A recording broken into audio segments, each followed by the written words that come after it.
The next generation of consoles are here. Sort of. PlayStation 5 and Xbox Series S and X are trickling to doorsteps and curbside pickups across the world. My PlayStation 5 got here on time. My Xbox is maybe not even coming this year. Both consoles have wonderful capture and streaming tools built into the systems, but they will be inherently limiting in quality and capabilities compared to external streaming solutions. I will have dedicated videos already up or up after this video regarding the built-in streaming, capture, and screenshotting apps on the respective consoles, but in this video we're covering my capture card recommendations for next-gen consoles. We're going to talk about all the things you need for high refresh rate, 4K, some future-proof looking features that you may or may not be able to actually get yet, as well as audio concerns with the next-gen consoles as well. And since mine's not getting here anytime soon, I wanted to give a huge shout out to Cornbread TTV, who was gracious enough to lend me their Xbox Series X that they had just gotten in for a few days to get the captures I need and make the videos I need for this. So I have one more video with the Xbox Series X from that, as well as the captures for this video, but holy cow, that's just insane. Thank you so much. I'll have their Twitter and Twitch linked below. Thank you so much, Cornbread. You're amazing. Right after I tell you about our sponsor, these next-gen consoles are a visual feast with new graphics, new capabilities, higher resolutions, higher frame rates, but you might find yourself wanting to give your eyes a break and or just you need something to listen to on your commute to work or what have you. For that, check out Audible's new Audible Plus plan. With Audible Plus, you get full access to the Plus catalog, which is filled with thousands of titles across different formats besides, there's audiobooks, but there's also popular and exclusive podcasts, as well as unique Audible originals, like the Words Plus Music series. You can download and stream them on your own time without limit. You can listen to them offline anywhere and anytime. For this, you'll need to use the Audible app, which is free and can be installed on pretty much any device.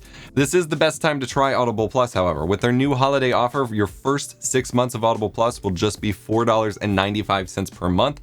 And then after your first 6 months, it'll go up to only $7.95 per month. So still a great value to stream thousands of titles in an all-you-can-listen format across couple different formats with that plan. If you're looking for a traditional audiobook recommendation, I actually recommend some of the titles from Gary Vaynerchuk, such as The Thank You Economy or Ask Gary V, some of which have been very instrumental as I was figuring out my self-employment and, entrepreneurial kind of lifestyle early on. They're some really solid reads or listens. Head on over to audible.com/eposvox to try it today or text eposvox to 500-500.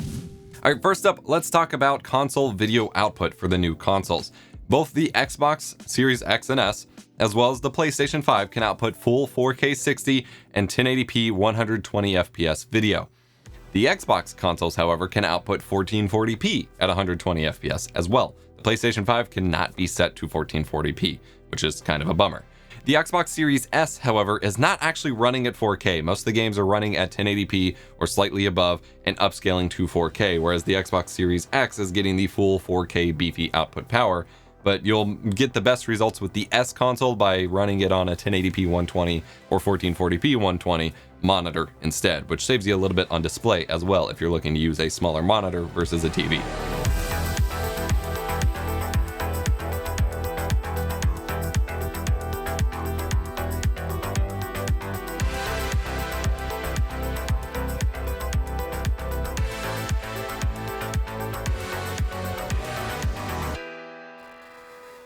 If you're looking to do 4K 60 only capture, you have two philosophies. Do you want 4K 60 pass-through, but then you don't care what it's captured in, so usually about 1080p or so, or capturing at full 4K 60 as well?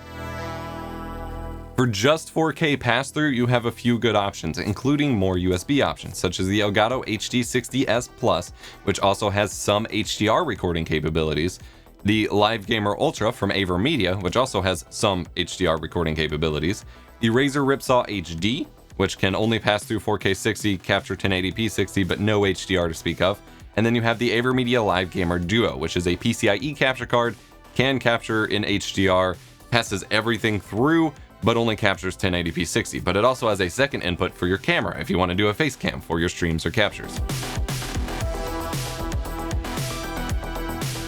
I have full reviews of every capture card mentioned in this video linked below in case you have any additional questions. Those are the pass-through options. Those are more flexible. You'll be able to pass through your 4K 60 signal to your TV, to your monitor, what have you, and then capture in a more stream-friendly format, which if you're just live streaming, you're not likely streaming in 4K anyway. But if you're looking to actually capture in 4K, you know, full 4K resolution capture or 1440p 120 capture, you are kind of limited in your options. You are limited to either PCIe capture cards or a single Thunderbolt 3 option. So your options are the Elgato 4K 60 Pro, ideally the Mark II, or the AVerMedia Live Gamer 4K. Both are great options. They're PCIe 4X slots, so you need a physical slot in your desktop computer. You need to install it in the tower. It is fairly simple. It's like plugging in a Lego, but some people are turned off by it. And then it will pass through your full untouched signal and capture in 4K 60 and stream and downscale and do HDR, tone mapping to OBS. It'll do pretty much everything you want within the HDMI 2.0 spec, which is pretty handy. Both are great options. The only advantage I feel in this particular context that one might have over the other is the Elgato 4K 60 Pro Mark II has the multi-app capability, which means you can use it in both their game capture software and OBS, or multiple OBS instances, things like that, if you want to stream and record without overlays. This is still possible with all capture cards with workarounds, just not directly adding it to OBS. If you are dead set on using a non-PCIe, you know, a external option for this kind of capture, you pretty much only have one choice, and that is the AVerMedia Live Gamer Bolt, which is a Thunderbolt 3 capture card. So it uses the USB Type-C interface, but it's not just USB Type-C. It requires full Thunderbolt support, and it will work with Windows or Mac. And that will do basically everything the Live Gamer 4K does, just in a little Thunderbolt enclosure. So that still limits who can use it, but that's the only pretty much external option that you have. Now you do have other options overall here in the PCIe space, both for pass-through and capture from Magewell and other companies, but these are far more expensive than the gaming capture cards from AVerMedia or Elgato.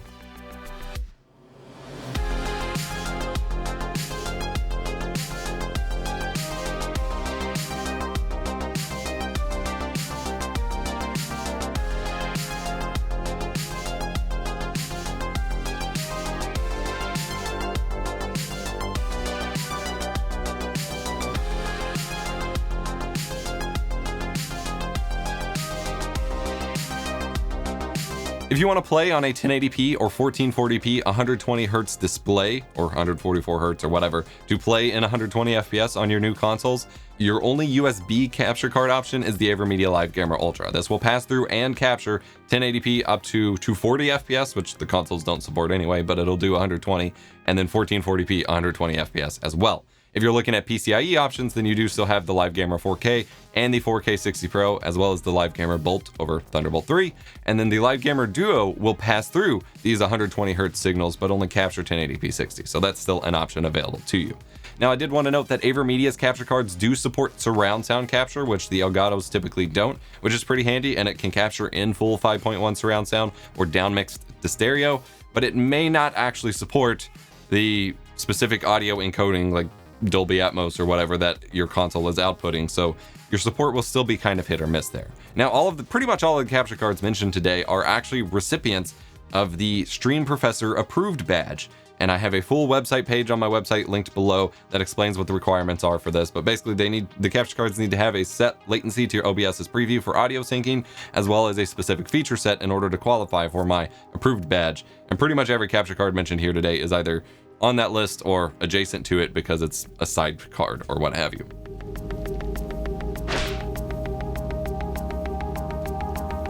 Next, let's talk about audio. One frustration you may run into with the next generation consoles is that they no longer output optical audio. The past two generations of consoles, PS3, PS4, Xbox 360, Xbox One, as well as even the original Xbox and the PS2, all outputted optical audio over the little S-bit of cable, which allowed you to hook it up more conveniently at the time, at least, to AV receivers, to things like that, but also allowed you to connect it to things like the Astro Mix Amp for capturing the audio and mixing it into your headphones, as well as the Go XLR and Go XLR Mini. The new consoles have removed this port, so you kind of have two options if you want to get the audio from those consoles to one of those devices without playing it back through OBS monitoring or Windows Sound Listen or what have you. Those are an optical audio extractor.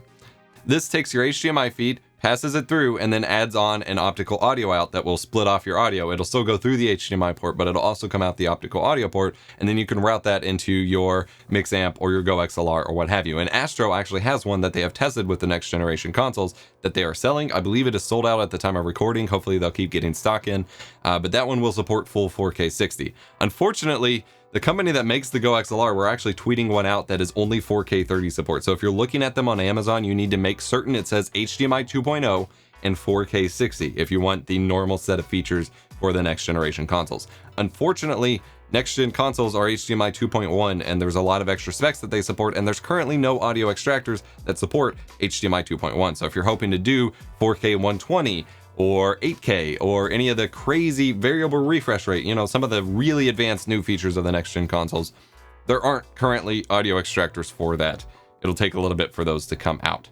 Secondly, this is a more janky route, but one that I have used time and time again with my mixer setups, in that you can take the 3.5 millimeter audio out if your display has it, either for headphones or for line out, and then run that into your device, be it the Astro Mix Amp or the Go XLR, and run it in that way. It won't be quite as clean of a signal, but for most purposes, as long as you've balanced the volume out setting on your monitor and the gain input on that input on your mixer or whatever, it will work just fine. Like, I've done that forever to get extra audio input and output routing, and that will work as well. Another consideration with audio is getting chat and things like that. Elgato actually sells an Elgato chat link, which is just a little splitter, Y splitter that connects to your controller, and then gives you a 4-pole 3.5 millimeter headset hookup, so you could connect a full gaming headset with a microphone and everything, and then a second plug for that, which you can run to your capture card if it has the 3.5 millimeter input, or to your Go XLR or whatever. You'll probably need an extender for part of that to run to your audio interface, but you will also probably need, if you're trying to use it with a Go XLR specifically, you will want a Y splitter for that 4-pole connection, because it has all the connections on one plug, and on the Go XLR you have separate line in and line out plugs that you'll have to route. This is sounding pretty complicated when I try to simplify it, so I can do a dedicated video on it if there's enough requests in the comments down below as well. Finally, I wanted to make just a final important note about capture cards and about the next gen consoles, and I already alluded to it with the audio section, in that next gen consoles are actually running HDMI 2.1, which is a newer upgraded HDMI spec. It uses 48 gigabits per second of bandwidth versus the 18 on HDMI 2.0, and unlocks new features for new TVs like the LG CX, which I am hopefully picking up after the move, and I'm very excited for, such as 4K 120Hz HDR, as well as 8K 60, as well as variable refresh rate for adaptive sync, and some extra audio streams like eARC and things like that. This is a complete new HDMI spec that these consoles support and newer TVs are supporting, as well as the new generation of graphics cards, but no current capture hardware supports it at all. In fact, I have not found a single HDMI splitter, HDMI switcher, HDMI matrix, audio extractor, nor capture card on the market that supports HDMI 2.1 at this point in time. I will be tweeting up a storm and sharing them on our Discord. You should join us, discord.gg/peoplesvox, once I do find these, but I am researching basically every day at this point to find every possible device that could come out that supports this, because currently there is nothing, and there are no capture cards that support it. And neither capture card company from the gaming space, AVerMedia nor Elgato, have committed to releasing an HDMI 2.1 spec capture card anytime soon. So keep that in mind. If you are looking to go full on to the new future spec with these new consoles, you are going to be left in the dust in terms of captures, because there's not even a device that will like down convert your signal off a splitter or something like that. Like, you cannot capture in that new spec. So whenever you're capturing or streaming, you have to downgrade to 4K 60 and within the HDMI 2.0 spec. So that is just something to keep in mind. I will follow up and have huge announcements whenever that changes, but currently there is no such capture card, and there's not even a sign of one happening anytime soon. So I just wanted to let you know. But overall, this is my capture card and audio capture recommendations for the next gen consoles for PlayStation 5 and Xbox Series S and X. Hopefully this helps you get what you need. I realize that the market is kind of spotty at the moment due to COVID and things like that with regards to stock and actually finding these things. But if you're looking to make the right choice for you with regards to capture, hopefully these options help you figure that out. I'm Vox, your stream professor. Hope you enjoyed. Hit the like button if you did. Subscribe for more tech education and stream guides. Like I said, come join us over on Discord, discord.gg/Vox. I'll see you next time.